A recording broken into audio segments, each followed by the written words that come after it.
आज मैं electric welding लोहा के उपयोग पर कुछ सुझाव साझा करना चाहूंगा।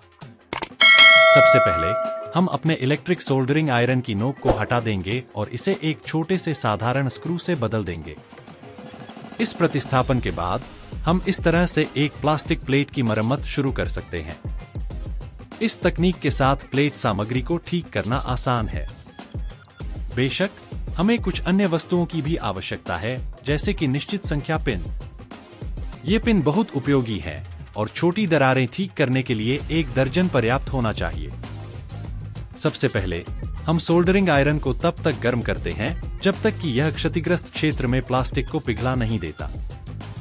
प्लास्टिक के पिघलने के बाद हम क्षेत्र को सुदृढ़ करने और अतिरिक्त प्लास्टिक को हटाने के लिए निश्चित संख्या पिन सम्मिलित करते हैं। फिर हम दरार के अंदर हीटिंग प्रक्रिया को दोहराते हैं। यद्यपि एक ही विधि का उपयोग किया जाता है, सतह की क्षति हो सकती है, इसलिए हम क्षति को कम करने और क्षेत्र को सुदृढ़ करने के लिए कुछ प्लास्टिक टेप का उपयोग करते हैं। प्लास्टिक के टेप को गर्म और पिघलाते समय आप देखेंगे कि सतह पूरी तरह से मरम्मत की गई है। चूंकि यह बॉक्स अपेक्षाकृत पतला है, इसलिए प्रक्रिया धीमी होनी चाहिए। अब एक मोटी प्लास्टिक प्लेट पर परीक्षण करें। मोटी प्लेट के लिए बस एक ही विधि का उपयोग करके सतह पर प्लास्टिक को पिघलाएं। इस शिल्प चाकू के कवर में कुछ दरारें भी हैं, इसलिए हम इसे उसी तरह ठीक करेंगे।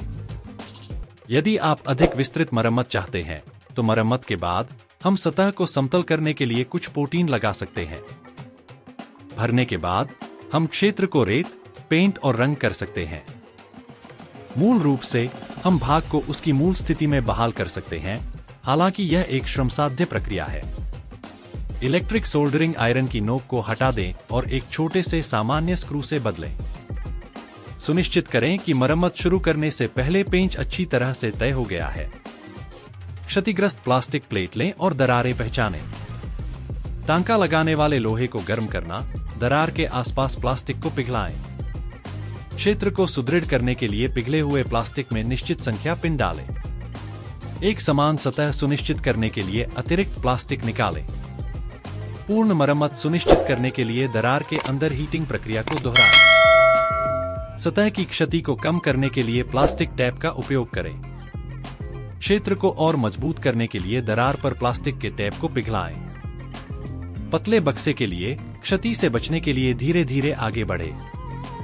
मोटी प्लेटों के लिए अतिरिक्त सुदृढ़ीकरण के लिए प्लास्टिक की सतह को पिघलाएं।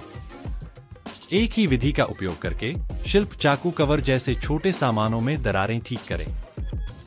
अधिक विस्तृत खत्म के लिए मरम्मत के बाद पोटीन लागू करें। भरी हुई सतह को रेत दें, फिर मूल रूप को बहाल करने के लिए रंग पेंट करें और जोड़ें। टांका लगाने वाले लोहे और गर्म सामग्री को संभालते समय दस्ताने और सुरक्षा चश्मे जैसे सुरक्षात्मक उपकरणों का उपयोग करें। जहरीले धुएं से बचने के लिए एक अच्छी तरह हवादार क्षेत्र में काम करें। प्रभावी, लंबे समय तक चलने वाली मरम्मत सुनिश्चित करने के लिए धीमी, स्थिर गति बनाए रखें। इन विस्तृत चरणों के बाद मरम्मत की प्रक्रिया लगभग 5 मिनट तक रहनी चाहिए, जिससे एक कुशल और उच्च गुणवत्ता वाला परिणाम मिल सके। मुझे आशा है कि ये सुझाव आपके लिए उपयोगी हैं।